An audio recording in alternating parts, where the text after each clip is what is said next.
내가 나가서 적군과 싸우려 할 때에 말과 병거와 백성이 너보다 많음을 볼지라도 그들을 두려워하지 말라. 애굽 땅에서 너를 인도하여 내신 내 하나님 여호와께서 너와 함께 하시느니라.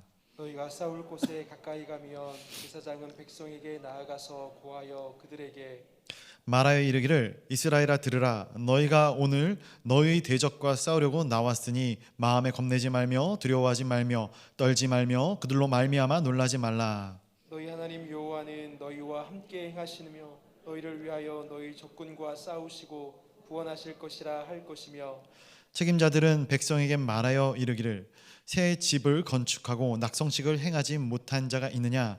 그는 집으로 돌아갈지니 전사하면 타인이 낙성식을 행할까 하노라. 포도원을 만들고 그 과실을 먹지 못한 자가 있느냐? 그는 집으로 돌아갈지니 전사하면 타인이 그 과실을 먹을까 하노라. 여자와 약혼하고 그와 결혼하지 못한 자가 있느냐? 그는 집으로 돌아갈지니 전사하면 타인이 그를 데려갈까 하노라 하고 책임자들은 또 백성에게 말하여 이르기를 두려워서 마음이 허약한 자가 있느냐? 그는 집으로 돌아갈지니 그의 형제들의 마음도 그의 마음과 같이 낙심될까 하노라 하고 백성에게 이르기를 마친 후에 군대의 지휘관들을 세워 무리를 거느리게 할지니라. 아멘.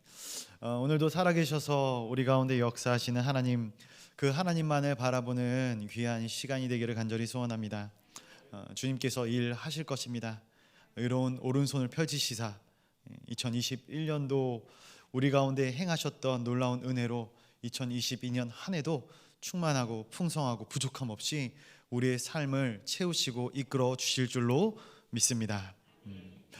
오늘 본문 신명기 20장의 말씀은 전쟁에 관한 말씀입니다. 하나님은 우리의 인생 가운데 피난처가 되시고 전쟁 가운데 또 우리가 전진해 나아갈 때에 우리를 도우시는 하나님이 되시는 줄로 믿습니다. 그래서 이 전쟁 가운데서 우리가 어떻게 하여야 하는가, 이 세상에 우리 영적 전쟁 가운데서 우리가 어떠한 하나님의 인도하심과 도우심을 얻을 수 있겠는가, 이 본문의 말씀을 크게 세 부분으로 나누어서 좀 보기를 원하는데요. 첫 번째 부분입니다. 우리 1절 말씀 성경책으로 같이 한번 보도록 하겠습니다. 1절입니다. 시작. 내가 나가서 적군과 싸우려 할 때에 말과 병거와 백성이 너보다 많음을 볼지라도 그들을 두려워하지 말라. 애굽 땅에서 너를 인도하여 내신 내 하나님 여호와께서 너와 함께 하시느니라. 아멘. 아멘. 이스라엘 백성이 이제 약속된 땅 가나안 땅으로 들어갈 때에 수많은 적군들을 만날 것입니다. 근데 그 적군과 만나서 싸우고자 할 때에 말과 병거와 많은 백성을 보게 될 것이다 말씀하시죠. 이 말과 병거와 많은 백성은 이스라엘로 하여금 두려움을 일으키는, 두려움을 주는 존재들입니다. 특별히 이 말과 병거라는 것은 이 이스라엘 백성들이 애굽, 그러니까 이 노예 생활을 하던 그 애굽에서 주된 병력이었어요. 기병대와 그 병거 부대. 이스라엘 백성들은 이 두 부대의 위력을 체감하였을 것입니다. 그리고 어떠한 힘을 가지고 있는지도 목격하였을 것이에요. 그리고 많은 사람들, 그러니까 수적인 우세, 많은 사람들이 주는 이 공포감과 또 나의 적군들이 많을 때 우리 인생 가운데, 우리 삶 가운데 또 이 가나안 땅에 들어갔을 때 마주하는 그런 상황 가운데 오게 될 어려움들도 생각했을 것입니다. 앞으로 이런 것들을 안 마주한다는 것이 아닙니다. 마주하게 될 것이다 라는 것입니다. 그런데 하나님께서는 이 두려움의 대상을 마주하는 이스라엘 백성들에게 있어서 뭐라고 말씀을 하시는 것이냐면은 두려움을 주는 대상 앞에서 두려워하지 말아라 라고 이야기하고 있는 것이죠. 그렇다면 어떻게 우리에게 두려움을 주는 대상 앞에서 두려워하지 않을 수 있겠는가? 1절 하반전의 말씀을 보니까 이렇게 기록하고 있죠. 애굽 땅에서 너를 인도하여 내신 내 하나님 여호와께서 어떻게 하신다고요?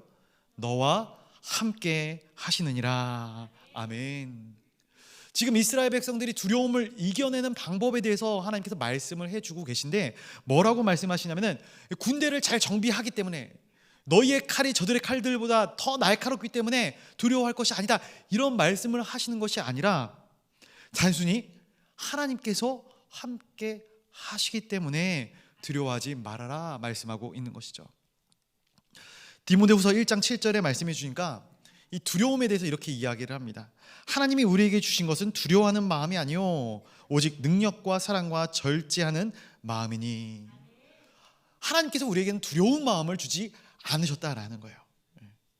즉 두려운 마음을 버려라 이런 것은 하나님이 주지 않은 마음을 떨쳐내야 된다. 그리고 그 마음 가운데 하나님이 주신 마음을 받아들여라 라는 의미가 되겠죠. 그럼 오늘 본문 가운데서 하나님이 주시는 마음이 어떤 마음인가? 내 삶 가운데, 나의 마음 가운데 하나님이 늘 함께 하신다라는 것이죠. 그래서 오늘 이 두려움을 극복하는 방법에 대해서 1절에서는 하나님과의 동행, 하나님과의 함께 하심을 늘 인지하는 것을 방법으로 삼고 있어요. 그렇다면 이 두려움에 대해서 우리가 한번 생각해 볼 필요가 있을 거예요. 왜 사람들이 두려움을 느끼는가? 무엇 때문에 두려움을 느끼는가? 최초의 두려움의 시작은 바로 선악과로부터 시작이 됩니다. 선악과를 범한 인간에게 내려진 가장 큰 재앙이 무엇입니까? 하나님과의 단절이에요. 하나님과의 단절. 하나님과의 관계가 끊어진 것이죠. 우리는 더 이상 스스로의 힘으로는 하나님에 대해서 알 수 없어요. 우리가 지금 이렇게 하나님을 믿고 있는 것도 하나님께서 자신을 비춰주셨기 때문에, 보여주셨기 때문에 우리가 알 수 있는 것이지, 우리는 스스로의 힘으로 하나님을 알 수 있는 존재들이 아닙니다. 하나님과의 단절만큼 사람들에게 있어 두려운 것은 없습니다. 그런데 반대로 선악과를 범한 인간의 심리에는 인간의 근원적인 야망이 담겨져 있어요. 그것은 무엇이면 자립이에요. 자립. 스스로 무언가를 하고 싶다. 사람의 자립. 내가 하나님처럼 될까? 이것이 이 스스로의 자립이다라는 것이죠. 아이러니하지만 말씀을 좀 정리를 해보자면 이렇습니다. 사람이 가장 두려워하는 것은 하나님을 떠나는 것입니다. 그러나 반면에 또한 사람은 스스로의 힘으로 무언가를 하려고 합니다. 이것이 우리의 인생의 딜레마인 것이죠. 이것이 에덴 동산에서부터 시작돼서 오늘날까지 계속 이어져 오고 있는 이 사람들의 심리예요. 그래서 어떻게 보면 이 죄인이라고 일컬어지는 가인이라든지 사울이라든지 이러한 인물들의 모습들을 우리의 말씀을 통해서 보면은 굉장히 영적으로 불안한 상태의 모습들을 우리가 보게 되는 것이죠. 이 중에 한 명인 가인을 예로 들어보면 이렇습니다. 가인은 우리가 가인을 평가할 때 어떻게 평가합니까? 가인은 어떤 사람이죠? 할렐루야. 가인은 가인이죠. 그렇죠? 제가 뭐 어려운 질문을 한 것 같아요. 죄송합니다.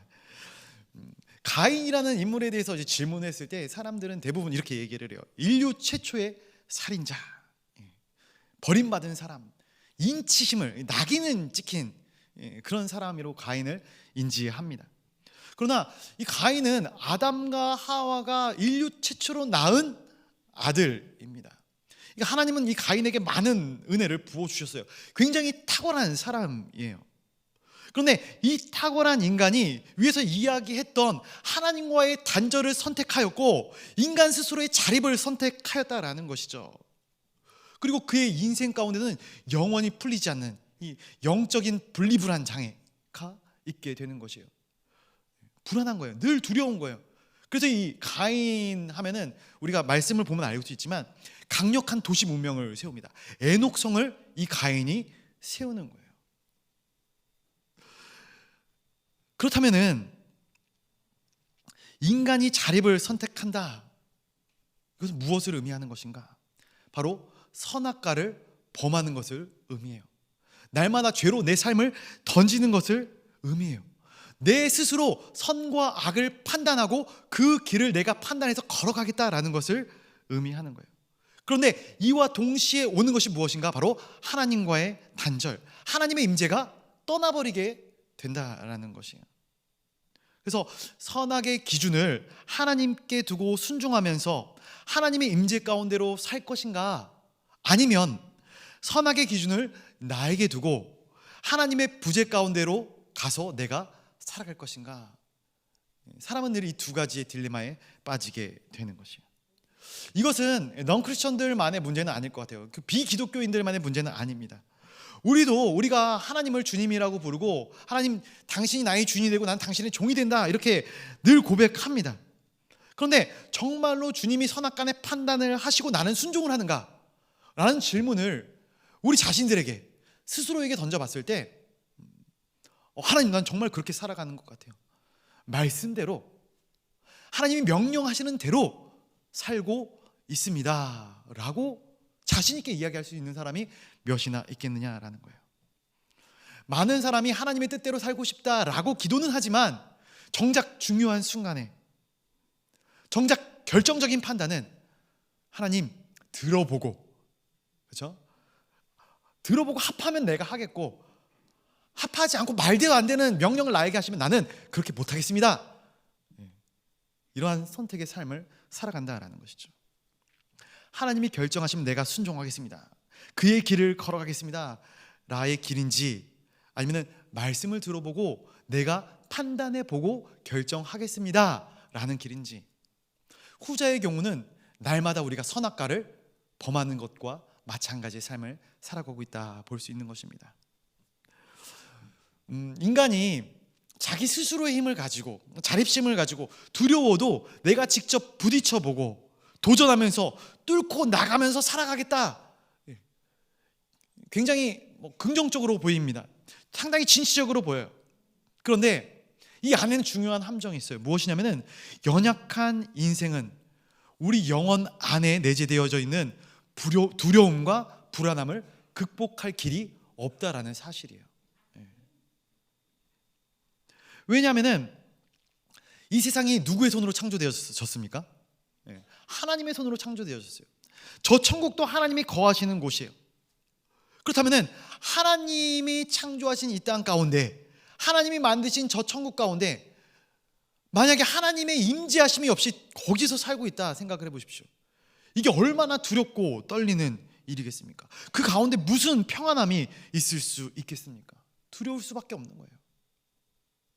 이 땅 가운데 부자로서 잘 나가고 떵떵거리며 권세와 명예를 짊어지고 있는 사람들도 하나님이 없이는 두려운 마음, 공포감, 내 인생은 이대로 끝나는 것인가, 막 이런 여러 가지 복합적인 생각들 가운데 늘 마음 가운데 분리불안해 마음이 들 수밖에 없다라는 것이죠.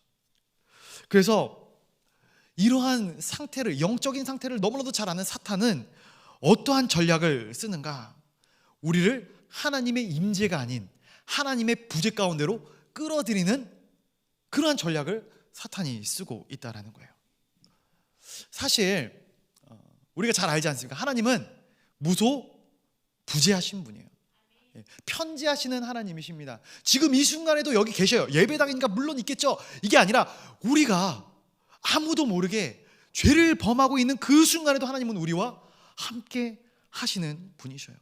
언제 어디서나 계셔요.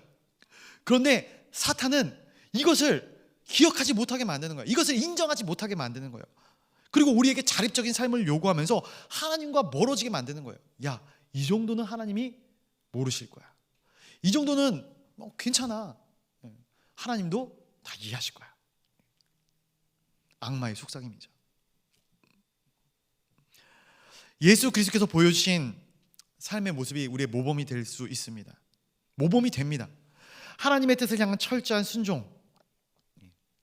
십자가의 길은 그 누구도 이 세상에 100이면 100% 누구나 다 꺼려하는 길입니다. 그러나 하나님은, 예수 그리스도는 하나님의 그 말씀에, 그 명령에 순종하는 것이에요. 네가 십자가를 지어라 말씀했을 때 순종하고 나아가시는 것이죠. 그리고 그 그리스도의 순종은 하나님과의 철저한 동행을 이야기하는 것이죠. 그래서 이런 결론이 나올 수 있을 것 같아요. 우리가 순종하지 않고는 하나님과의 동행이 불가능하다. 그리고 동행이 없이는 순종도 불가능하다라는 거예요. 오늘 본문 1절 말씀에 보면은 너희가 적군들과 싸우기 위해 라고 이야기를 하고 있습니다. 그렇다면 이 적군이 누구겠습니까? 1차적으로는 가나안 땅에 있는 7 족속들이 표면적으로는 드러나는 적군들이겠죠. 그러나 영적으로 봤을 때, 영적인 포지션으로 봤을 때 우리에게 이 적군이라는, 원수라는 것은 사탄 마귀를 뜻하는 것이에요. 그리고 우리의 삶 가운데, 우리 현실적인 모습으로 봤을 때 이러한 적군, 이러한 원수는 나를 힘들게 하는 사람들, 나의 마음을 어렵게 하는 사람들, 그런 사람들이 원수. 그래서 내 남편을 보고 원수다, 원수 같은, 내 아내를 보고 저는 원수 같은 여편네, 굉장히 조심하셔야 되는 말씀입니다. 그런데 오늘 본문의 패턴을 가지고 한 번 더 얘기를 하자면은, 이 원수는, 적군은 누구인가? 나에게 두려움을 주는 존재들이 원수예요. 결국 이 두려움을 주는 존재들이라는 것은 어떠한 존재인가? 말씀을 쭉 한번 생각을 해보십시오. 어떠한 존재들이겠습니까? 나로 하여금 하나님의 임재 가운데서 떠나게 만드는 존재, 나로 하여금 하나님과 함께 한다라는 그 느낌 가운데서 떠나게 만드는 존재가 원수들인 거예요. 내가 그 사람을 만나기만 하면 내가 하나님의 은혜 가운데 있다가 은혜가 싹 사라져버려요. 웃으시는 분들은 누구를 생각하고 웃으시는, 할렐루야, 계속 얘기하겠습니다. 그 원수된 자가 내 마음 가운데 있는 하나님의 임재의식을 막아버리는 거죠. 차단시키는 거예요.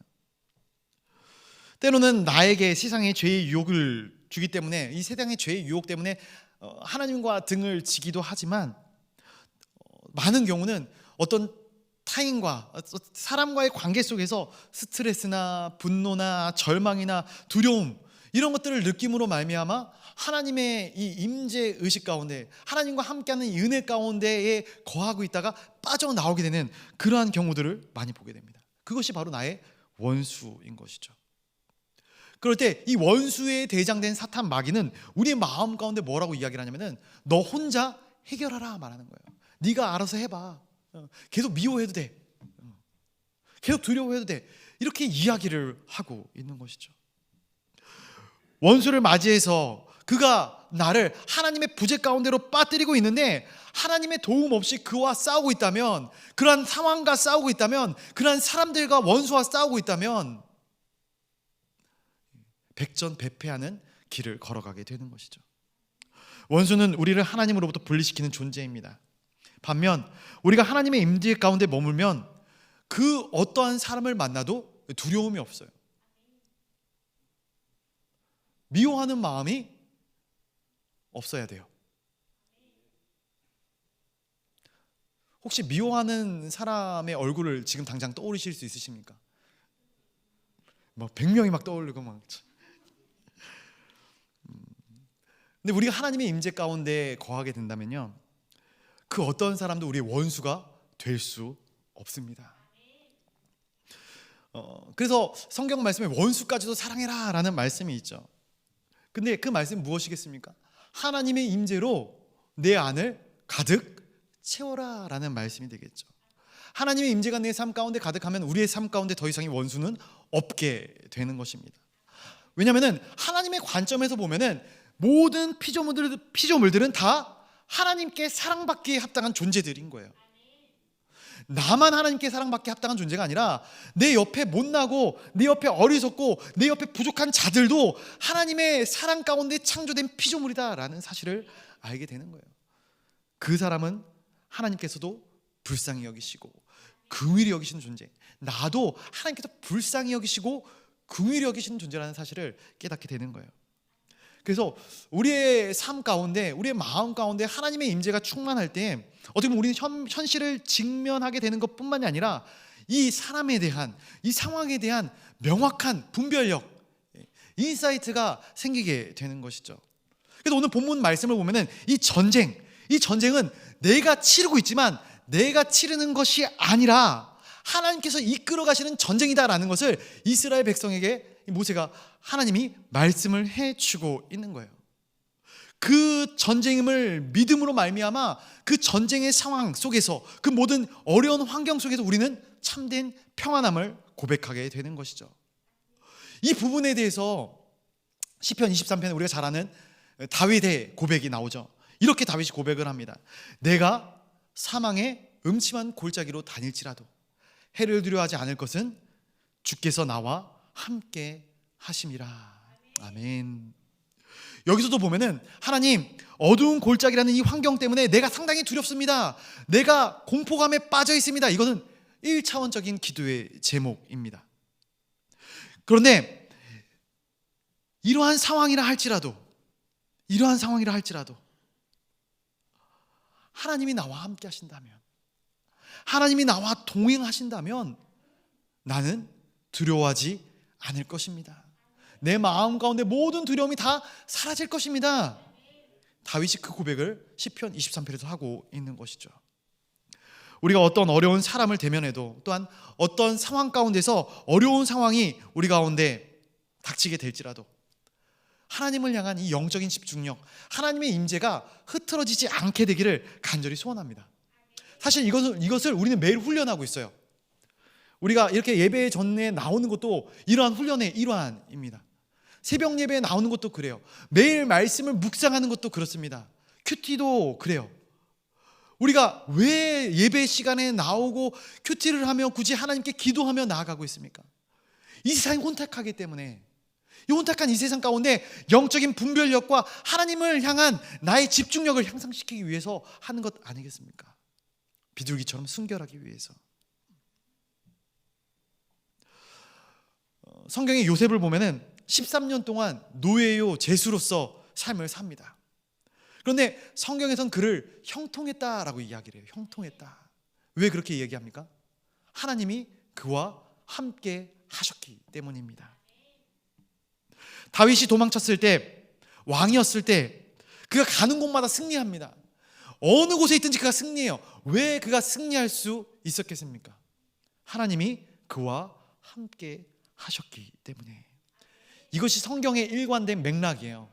성경의 일관된 맥락. 하나님이 함께 하시면 흥하고 형통한 것이고요, 하나님이 함께 하시지 아니하면은 망하는 거예요. 사랑하는 성도 여러분, 주님이 우리와 함께 하시는 줄로 믿습니다. 그래서 내가 그것을 인정하느냐 인정하지 못하느냐의 차이가 있겠지만, 그러나 우리가 인정하든 인정하지 않든 여전히 하나님은 우리와 함께 계시고, 어떠한 상황 가운데서도 늘 편지하시는 하나님이 바로 우리의 하나님이 되시는 줄로 기억하시길 바랍니다. 그렇기 때문에 우리가 두려워하지 말아야 할 이유는 바로 하나님이 함께 하시기 때문입니다. 이것이 오늘 말씀의 제목입니다. 잘 정했죠?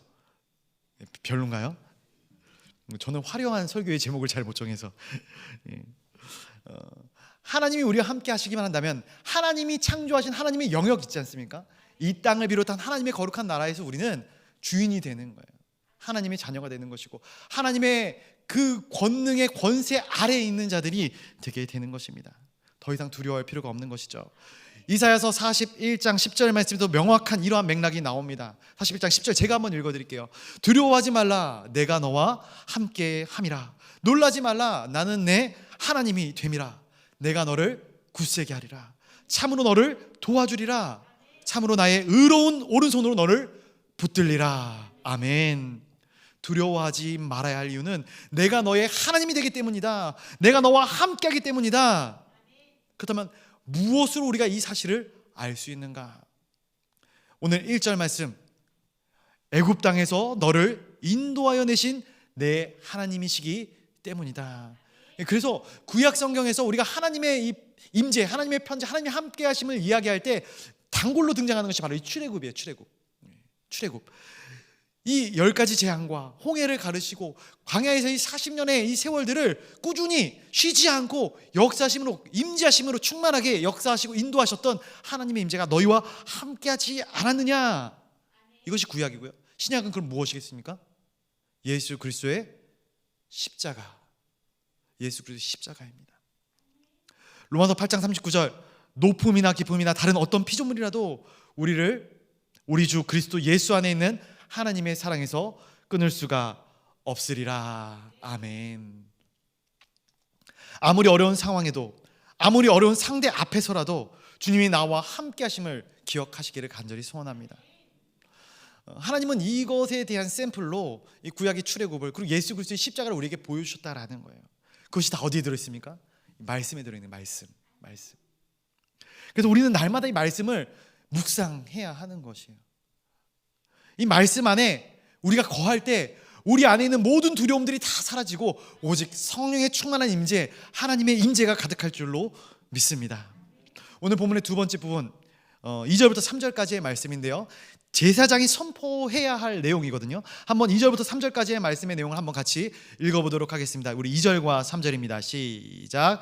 너희가 싸울 곳은 가까이 가면 제사장은 백성에게 나아가서 고하여 그들에게 말하여 이르기를 이스라엘아 들으라. 너희가 오늘 너희의 대적과 싸우려고 나왔으니 마음에 겁내지 말며 두려워하지 말며 떨지 말며 그들로 말미암아 놀라지 말라. 아멘. 지금 이 이스라엘 백성들이 전쟁에 앞서 전쟁에 나가야 하는데 가나안 땅에 들어가야 되는데 여기에 최선봉에서 이 연설을 누가 하고 있냐면은 왕이나 군대 장관이 하는 것이 아니라 누가 하고 있습니까? 제사장이 연설을 하고 있는 거예요.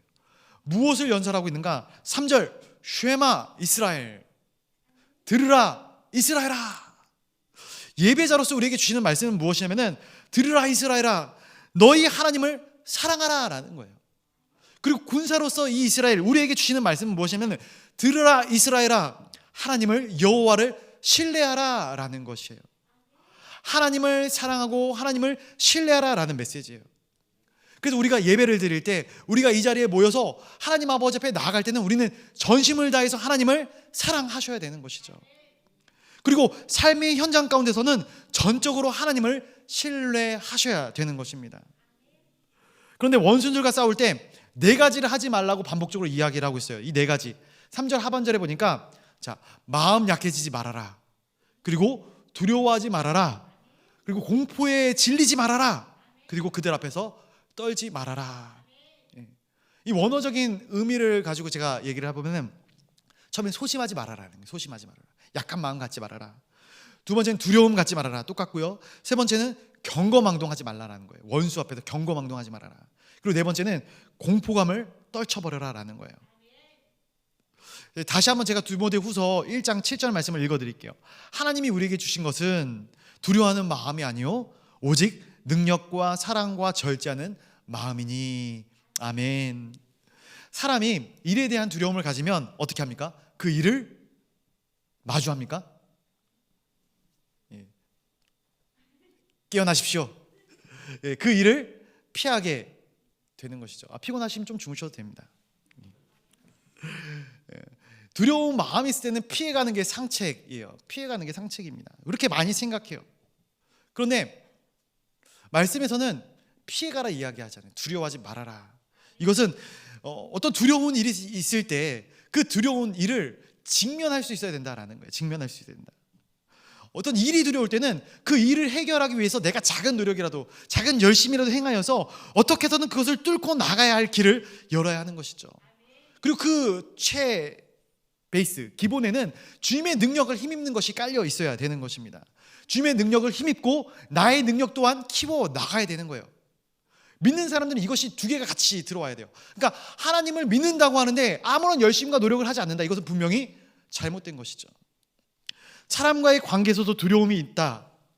어떤 마음 때문에 두려움을 느끼게 되는가? 과연 저 사람이 나를 사랑할까? 저 사람이 왜 나한테 그렇게 이야기할까? 저 사람이 나를 미워하는 것은 아닌가? 불편해지는 것이죠.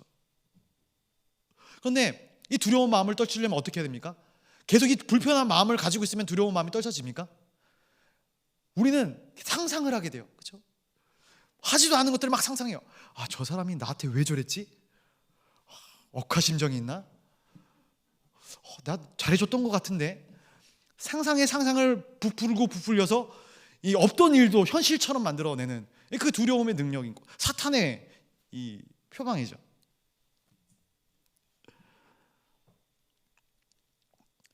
그런데 그 사람과에 있어서 두려움을 떨치려면 어떻게 해야 됩니까? 그러면 그 사람을 마주 대해야 되는 거예요. 먼저 다가가야 되는 거예요.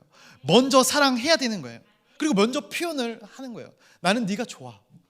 나는 너를 사랑해. 저를 사랑하십니까? 별론가 보네요. 예, 사랑해 주시기 바랍니다. 예. 아멘까지는 할 필요는 없고. 예.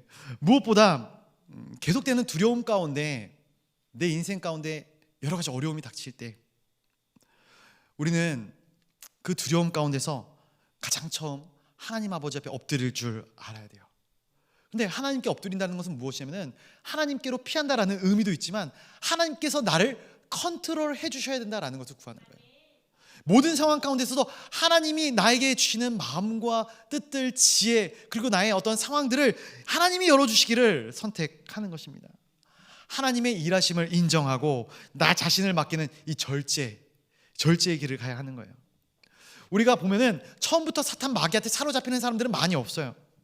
단계적으로 오늘 보면 이 4단계, 소심과 두려움과 경고망동하다 보니까 더 크게 들어오는 공포감, 이것이 어떻게 보면 이 두려움을, 공포감을 느끼는 이 단계거든요.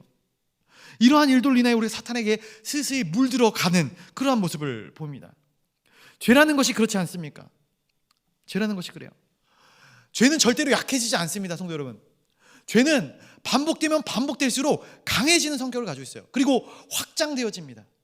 그래서 바늘 도둑이 무슨 도둑 된다고 그래요? 소도둑 되는 거예요. 우리가 작은 죄를 짓지만 이 작은 죄는 점점 무뎌져요. 나중 가면은 우리가 이거보다 더 큰 죄를 지면서도 일만의 죄책감을 느끼지 않는 이러한 인생들이 되어버리고 만다는 거예요.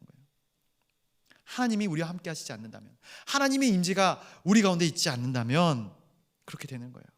결국 그 죄는 눈덩이처럼 불어나서 우리의 인생을 벼랑 끝에 세우게 되어져 있는 것이죠. 우리의 마음 가운데 하나님이 주시는 마음을 받아들이는 지혜와 능력이 있기를 간절히 소원합니다. 우리 신명기 20장 4절 말씀 한번 같이 또 읽어볼까요? 신명기 20장 4절 한번 같이 보도록 하겠습니다. 시작.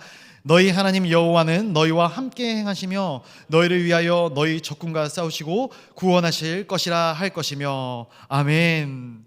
우리가 두려워하지 말 것은 하나님이 나의 하나님이시기 때문이다. 4절에 보니까 너희가 라는 이 단어가 4번 나오죠. 4번 나와요. 그런데 개역 한글판, 다른 이 개역 한글판 번역 성경에 보면은 총 5번 이 너희가 라는 단어가 나와요. 반복적으로 나옵니다. 너희가 어떤 존재인가, 너희의 이 정체성을 계속해서 말씀을 해주고 있는 거예요.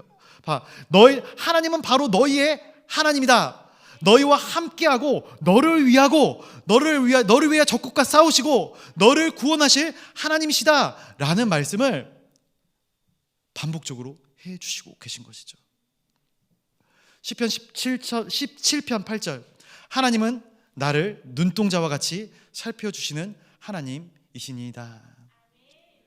사랑하는 성도 여러분, 그 하나님이 바로 저와 우리들의 하나님이십니다. 마지막 부분 한번 나누길 원합니다. 세 번째 마지막 부분은 5절 이하의 말씀인데요, 우리 5절만 한번 짧게 읽어보도록 하겠습니다. 5절만 보고 쭉 보도록 하겠습니다. 5절입니다. 시작.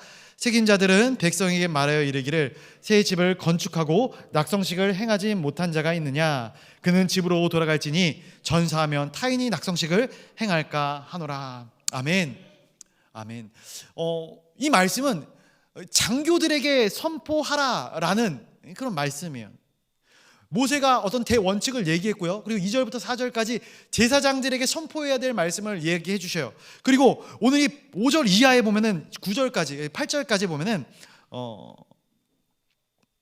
이 군대의 장관들, 지휘관들이 이야기해야 될 부분들을 이야기하고 있거든요. 근데 이것은 이 모든 것들을 통해서 우리가 알 수 있는 것은 이 전쟁이 단순히 사람과 사람, 나라와 나라와의 전쟁이 아니라 성전, 거룩한 하나님의 전쟁임을 우리가 알 수 있는 것이죠. 그래서 장교들에게 이야기를 하는 이 마지막 부분이 나오는데, 저는 이 말씀을 묵상하면서 참 말씀이 뭐라고 표현을 해야 될까요? 좀 이상하다. 저는 이 장교들에게 이 이야기를 시킨 하나님도 되게 이상하다 생각이 되어지고, 또 하란다고 이런 이야기들을 병사들에게 하고 있는 그런 장교들도 좀 이상하다 생각을 해요. 저만 그런 건가 모르겠지만 한번 들어보십시오. 장군이, 저만 너무 신났네요. 장군이 전쟁에 나가기 앞서서 어떤 말을 해야 될까요? 있지 않습니까? 나폴레옹이 내 사전엔 불가능이란 없다. 나를 따르라. 제가 하나 준비했어요. 필생즉사. 누구 말입니까? 우리 이수신 장군님. 죽고자 하는 자는 살 것이요, 살고자 하는 자는 줄 것이다. 이게 얼마나 멋있습니까? 그런데 하나님께서 말씀하셔서 장교들에게 이렇게 얘기를 하게 시키는데 뭐라고 얘기하십니까? 감동적인 연설을 하는 게 아니라 개인적인 사유가 있는 사람 집에 가도 좋습니다. 예배 드리기 싫으신 분들, 좀 집에 아기가 울고 있거나 집에 뭐 보일러가 끓고 있는 분들은 잠깐 집에 다녀오셔도 좋습니다. 이런 얘기를 하는 것과 비슷하지 않습니까? 저만 재밌나요? 개인적인 사유가 있는 사람은 집에 가십시오, 이 이야기를 하고 있어요. 근데 이 말씀을 묵상하다 보니까 왜 하나님께서 이런 말씀을 장교들에게 시키셨을까? 그리고 왜 병사들에게 이러한 말씀을 주셨을까? 생각을 해보게 되었습니다. 세 가지 이유로 생각을 해봤는데, 첫 번째로 하나님의 성전, 이 거룩한 전쟁에 참여하는 것은 의무가 아니라 영광이라는 거예요. 하나님의 성전에 참여하는 것은 의무가 아니라 영광이다. 교회 공동체는요, 복음 공동체가 되어야 하고 은혜 공동체가 되어야 합니다. 아무리 다른 조건들이 좋아도, 아무리 교회가 크고 건물이 좋아도 그리스도의 핵심 복음이 빠져 있으면 소용이 없는 것이죠.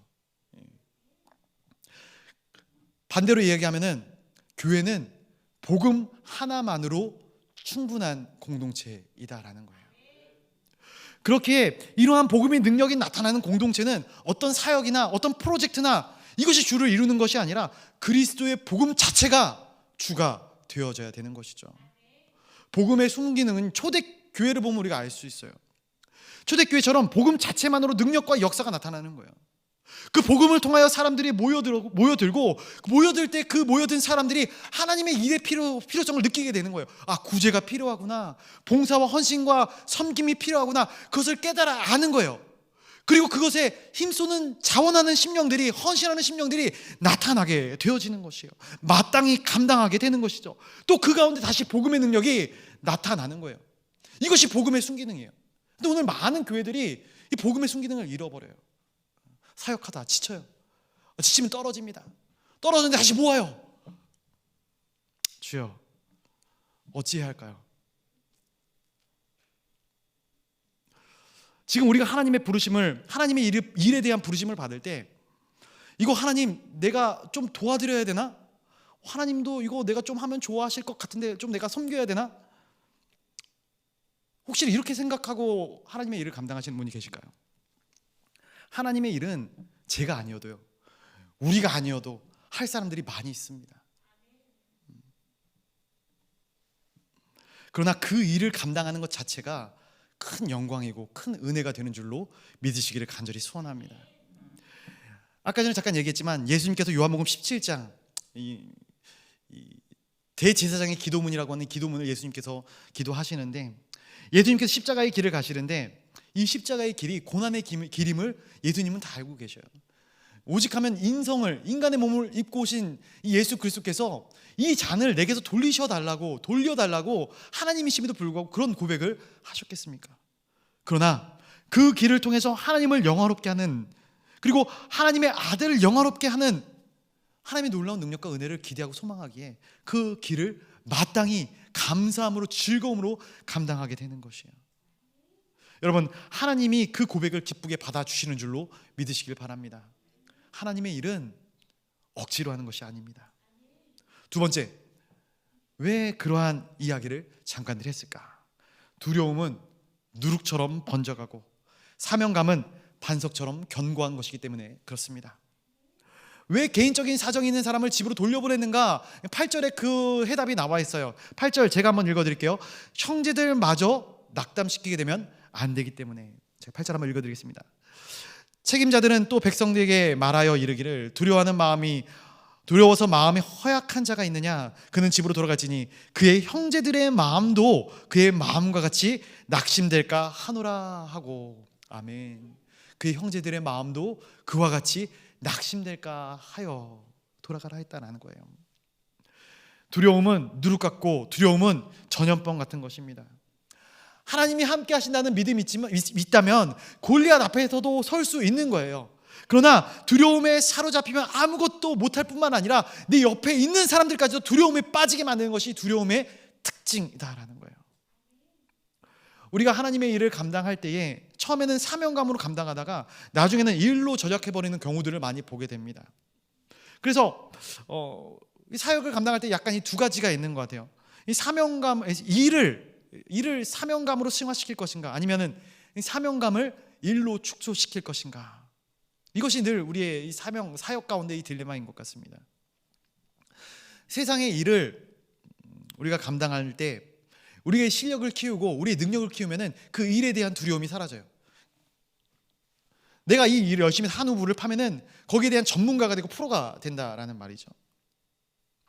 그런데 반면에 또 그렇게 자신감이 붙고 전문가가 되었을 때는 교만에 빠지기 쉬운, 그리고 그 일을 계속 쭉 진행을 하다 보면은 매너리즘에 빠지게 되는 거예요. 근데 제가 목사로서 이 자리에 서 있지 않습니까? 설교하는 것이 조금 처음에는 두렵고 떨리는 마음이 있었는데 어느 순간에 가니까 이 설교하는 이 단생에 올라오는 이 부분이 두렵지가 않아요. 무섭지가 않아요. 물론 하나님이 주시는 마음도 있지만 이것이 저는 두려워요. 제가 두려워하지 않고 이 자리에 서는 것이 굉장히 두렵습니다. 교만해질까 봐. 물론 그것도 제가 잘하는 것은 아니지만 그런 마음이 들더라라는 거예요. 만약에 이 사명이 일로 되어져 버린다면 이러한 마음이 우리 가운데도 늘 틈타게 되어지는 것이죠. 그러나 하나님의 일은 언제나 하나님의 뜻에 겸허히 엎드려야 하기 때문에 날마다 엎드리는 거예요. 날마다 주님의 도우심과 주님의 일하심을 의지할 수밖에 없는 것이에요. 설교 전에 제가 기도할 때 무엇을 기도하고 올라왔겠습니까? 이번 주에도 설교가 진짜 너무나도 쓰기 힘들어가지고 막 힘들고 애타고, 이거는 저뿐만 아니라 거의 모든 설교자들의 공통된 마음일 것 같아요. 제가 하지 않겠습니다. 하나님이 해주십시오. 제 입술이 아닌 하나님의 말씀만을 대언하고 내려올 수 있도록 하나님 제발 도와주십시오. 제가 창피당하는 것은 무섭지 않습니다. 그러나 하나님이 창피당하는 것, 제 연약한 입술을 통하여서 하나님께서 멸시함을 받는 건 참지 못하겠습니다. 이것이 모든 설교자들의 기도가 아닐까 싶습니다. 날마다 엎드리고 또 엎드려야 되는 것, 그러나 그 일이 완성되었을 때는 놀라운 능력과 놀라운 감격이 있게 되는 줄로 믿습니다. 오늘 비전센터 이 땅 감사 예배를 또 우리가 드렸어요. 지난 1년간의 생각들, 1년이 좀 넘었죠. 생각들이 쭉 지나가더라고요. 영상을 보면서 처음 시작할 때의 어떤 부정적인 의견들도 있었고, 그리고 그 가운데 수많은 성도님들, 또 24시간 릴레이 기도를 이렇게 진행하면서 막 때때마다 성도님들이 교회에 와서 기도하시는, 또 코로나19로 인하여서 모이기도 더 힘들었지 않습니까? 그런데도 불구하고 막 기도하셨던, 저는 집에서도 기도하고 있습니다, 이렇게 말씀하셨던 성도님들의 이 말씀과 모습들이 하나씩 떠오르더라고요.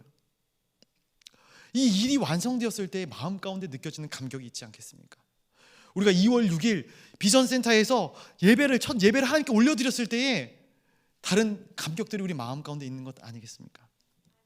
하나님의 일을 하나님께서 감당해 주시면 그 일을 옆에서 미력하게나마 도왔던 우리 가운데도 하나님이 부어주시는 감격과 은혜가 있게 되는 줄로 믿으시기를 바랍니다. 세 번째, 왜 그렇게 얘기했는가? 전쟁은 사람에게 속한 것이 아니라 하나님께 속한 것이기 때문에 그렇게 말씀을 했던 거예요. 마태복음 22장에서 천국잔치 비유가 나와요.